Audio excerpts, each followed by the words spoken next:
Bonjour à tous et bienvenue dans cet épisode qui est le numéro 30 sur la chaîne des questions fréquentes sur Helium.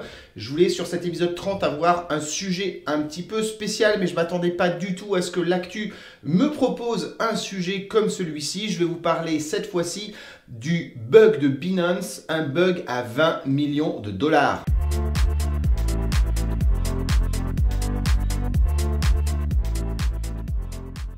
Alors, qu'est-ce qui s'est passé hier soir? Hier soir, on a eu une information comme quoi il y avait eu un énorme bug sur notre token, un bug qui devrait normalement coûter à Binance autour de 20 millions de dollars.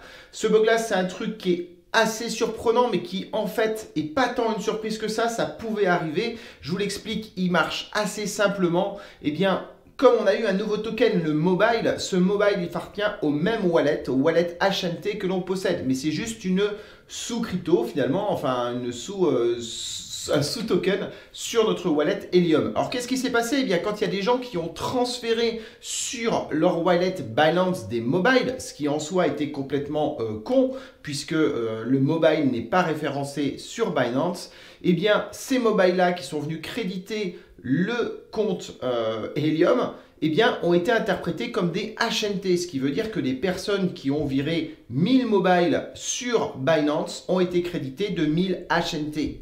Alors, quand on sait que le mobile eh bien, est distribué environ 1000 fois plus que le HNT, grosso modo, on peut se dire que sa valeur elle est 1000 fois moindre, ce qui veut dire que là, on a eu un effet de levier de l'ordre de 1000, et donc c'est absolument génial pour les gens qui ont fait ça, puisqu'ils se sont retrouvés à transformer eh bien, des pennies en dollars, et quand je dis des pennies, c'est vraiment des tout petits pennies en dollars.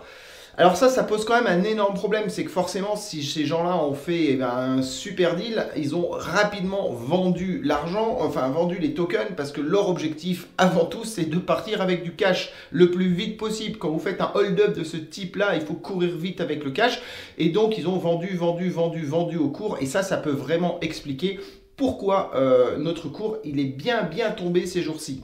Alors, ce n'est pas la seule explication. Je vous ai parlé de l'effet validateur aussi la dernière fois. Il y a tout un tas de raisons, mais clairement, ça n'aide pas. Il faut bien comprendre que c'est 5 millions de tokens qui ont été transférés de cette façon-là. 5 millions de tokens, c'est l'équivalent de 2 mois de production, 2 mois de minage. Donc, vous avez 2 mois de minage qui se retrouvent dans l'offre supplémentaire et en plus portés par des gens qui doivent très rapidement les vendre et partir en courant. Donc autant vous dire que ça a fait de la vente et qui a fait baisser le prix. Alors qu'est-ce qu'on a maintenant? On a un problème maintenant. On a le fait que sur Binance, si on fait la somme des HNT qui sont possédés dans les wallets, puisque des gens ont acheté ces HNT qui n'existent pas, la somme des HNT dans les wallets est supérieure à la somme des HNT que Binance possède réellement dans ses wallets Helium. Je vous explique un exchange, comment ça fonctionne. Vous envoyez des HNT sur un wallet. Ces HNT sont regroupés dans un wallet global de Binance, et ensuite le compte est crédité dans une base de données avec une écriture du montant que vous avez. Et ensuite, quand on fait un exchange entre deux personnes, en fait c'est uniquement une écriture dans une base de données. On ne va pas faire une exécution sur la chaîne. Et c'est uniquement lorsque l'on sort les tokens de Binance que là, le wallet de Binance est débité et les tokens sont envoyés à la destination.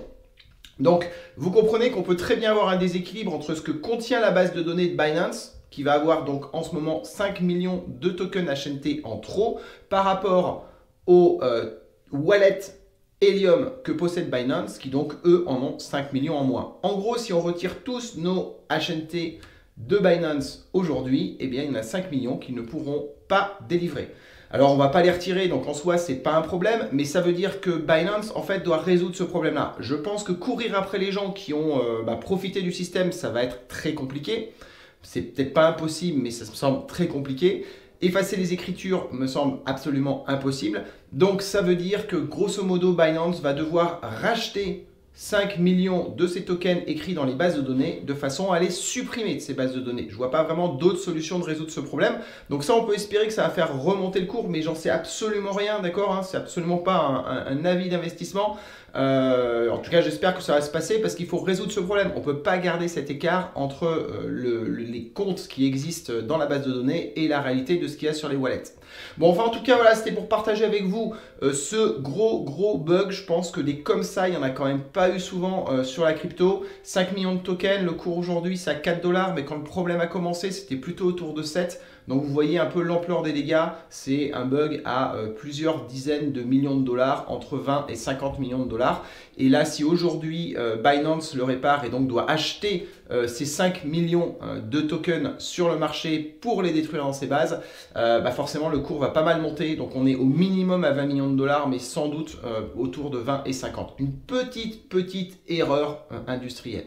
Alors juste pour finir, comment c'est possible un truc comme ça? J'ai pas regardé précisément dans le détail, mais en fait je pense que la transaction qui est exécutée est une transaction qui indique une quantité et qui indique une unité. Et je pense que bien quand le mobile est apparu il n'y a pas très longtemps, et en fait Binance n'a pas pris en compte cette unité et donc a juste traité la quantité et l'a crédité globalement sur le HNT.